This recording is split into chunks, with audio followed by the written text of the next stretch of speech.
Frontier, where women are reaching greater levels of prominence and influence in politics, business, and as consumers, more so than ever before.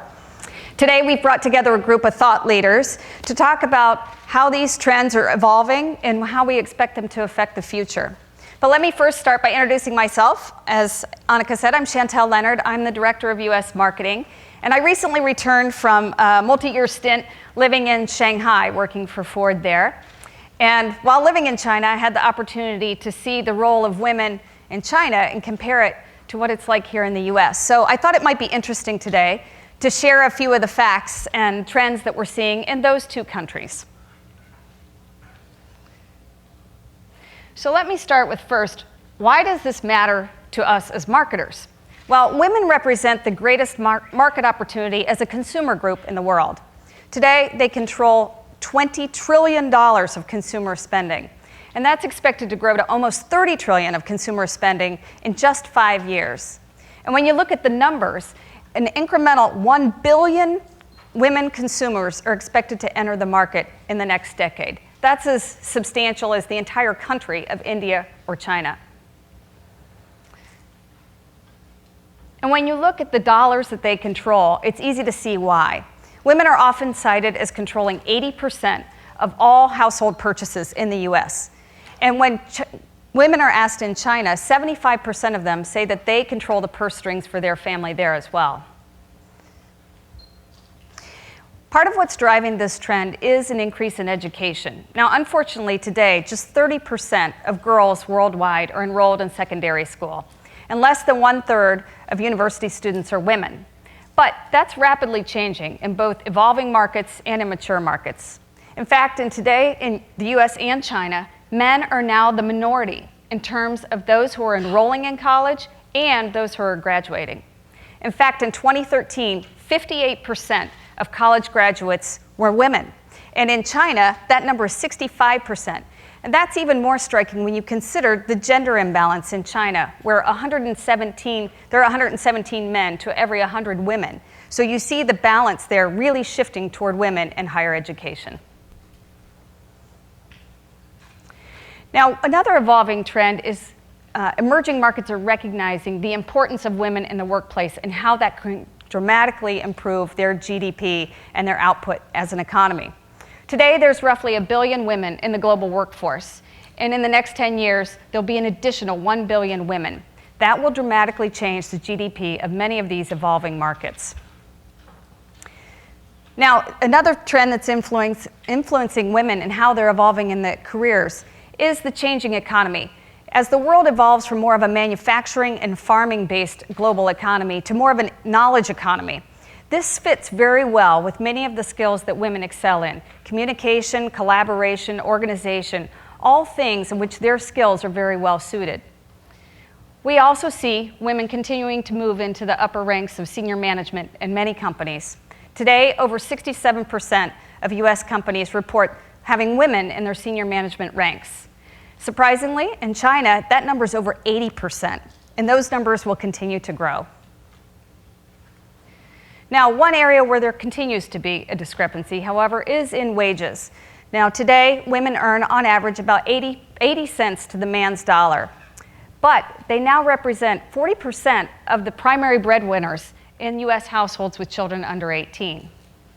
And in China, women have gained equality in terms of what they're contributing to their household income. Since 1980, it's grown from 20% of the total household income to their contribution amounting to 50% of their household. Now, another area where income discrepancy does still exist is in the ranks of billionaires. So today, women represent 50% of the world's population, but only 10% of the world's billionaires. But this is an area that is also changing. So in 2014, 172 women made the list. That was 42 more than in 2013. And 12 of these women built their wealth from scratch as entrepreneurs starting their own business. They didn't acquire the wealth by marrying in or inheriting. So we see this as a continuing trend and expect those numbers to grow. Another trend with increased financial independence is that we see women delaying marriage and parenthood or even foregoing it altogether. In the US, there are now more single people than married. Now in China, this is one area where we see a big difference between the China and the US. 95% of all adults are married in China. But that's also changing. It's down from 99% in recent historical trends. Now, with the changing households, we also see traditional gender roles evolving. And recent statistics with US stay-at-home dads have now reached 2 million in the US. And in a recent poll by NBC, 51% of dads said that they would like to stay at home with their kids if they could afford it. So what does all this mean to the automotive industry and to what we do here at Ford? Well, I'll share a few statistics that we see changing in our industry. First, female drivers for the first time in history now outnumber male drivers. And that will continue to grow. As we look at the youngest generation, the millennials, we see already that more than 50% of those car buyers from the millennial generation are women. And here's the rub. 75% of those female buyers say they feel misunderstood by automotive manufacturers. So clearly, there's a huge opportunity for us in this space. One of the reasons why they often feel misunderstood is they say that the car companies just don't talk to them about things the way that they think about features in cars. So for example, when we talk about technology, men often describe the technology in terms of the features, in terms of the science and innovation that went into developing that technology.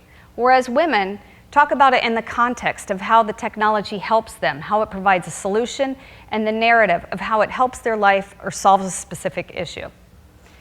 Now, this is important for us when we consider how we go to market with these women and how we engage in dialogue. For example, when we look at things like safety, something that both men and women want, women talk about it in terms of, I want features and technology that will help keep me safe in case of an accident. Men tend to talk about safety in terms of, I want to be able to avoid an accident. Reliability, also a key want for both men and women. For women, reliability is essential so that they won't get stranded if their vehicle breaks down. For men, they talk about wanting to stay out of the repair shop. And last, another one I'll share is often in focus group, we see women and men talking about engine power, and they chose the higher horsepower engine. But for women, they'll talk about why they chose it was they wanted more power so that they could ensure they could pass when they needed to be able to get out of dangerous situations when they needed to get around something quickly. For men, they'll talk about the horsepower, the torque, compare it to the competitors, to the other engine lineup, and really talk about the features and the statistics. So not only how they talk about their features, but also the shopping process is different for both women and men in automotive. So for example, for women, the number one source of information in the shopping process is family or friends, word of mouth. What they'll talk about is kind of their personal board of advisors, who they consult when they're looking to make a big purchase. They'll ask friends, family for their personal experience with a brand or with a vehicle. Whereas men, their number one reported source of information is independent experts. They're looking for that third-party validation and reviews of vehicles. For women, when they go into a dealership, establishing a transparent, trustworthy relationship is paramount to the experience. For men, their key want from a dealer is to find the right product at the right price. And last, the internet is of growing importance to both women and men in the shopping process. But the internet is more than just an additional source of information for women. It's truly become an equalizer in the shopping and negotiating process. Women no longer have to feel intimidated in the process in the showroom when they're trying to learn information. Now they can come in armed with just as much information as the sales consultant on the showroom floor, giving them a lot more confidence in that negotiation and the shopping process. So